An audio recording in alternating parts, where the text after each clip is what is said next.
Greetings, fellow math enthusiasts! If the world of numbers has you feeling like you're lost in a labyrinth, worry not, for I am your guide through the mathematical maze. This is Margaret Jude Boyo, your master in service. Get ready to embark on a journey into the third quarter, pencil and paper in hand. Of course, it is with gratitude to acknowledge the Department of Education for their commendable efforts in providing learners all across the Philippines with quality self-learning materials. Previously on our YouTube channel, we discussed the concepts of tree diagram and fundamental counting principle, two counting techniques invented by the greatest minds in the history of mathematics.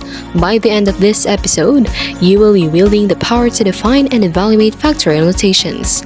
But before we dive into our lesson's depths, let us first know what the term factorial notation means. N factorial is denoted by n with an exclamation point. It is the product of all integers less than or equal to n.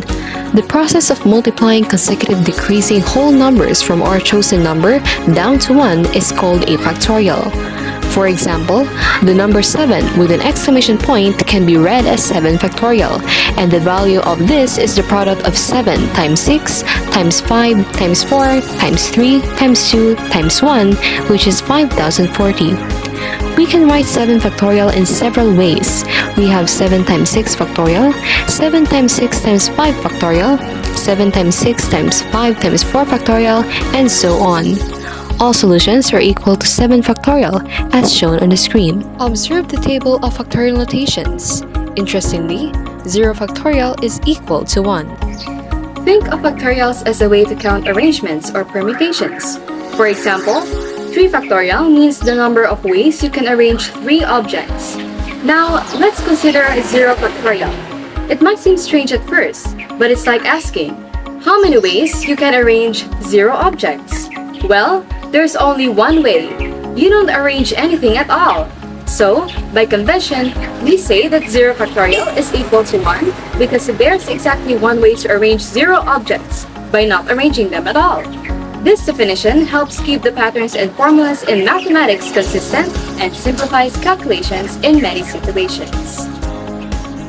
At this juncture, let us assess your knowledge. In your paper, evaluate the following expressions. Make sure to write the expanded form before either adding, subtracting, dividing, or multiplying the values. You may pause the video to give yourself sufficient time. Are you finished? Let us check your answers. How are you finding our lesson so far? Is it a piece of cake? As your master, I am glad to have helped you grasp the essence of today's lesson. Well done, learners! You made it until the end of our lesson. Those we have discussed are only the basics for what awaits in the following videos. Just a sneak peek for the succeeding lessons. We will be discussing about permutations of distinguishable objects and objects with some alike. Once again, I am your master, Margaret Jude Boyo. For more educational content, don't forget to like, share, and subscribe to our YouTube channel. See you next time, and goodbye!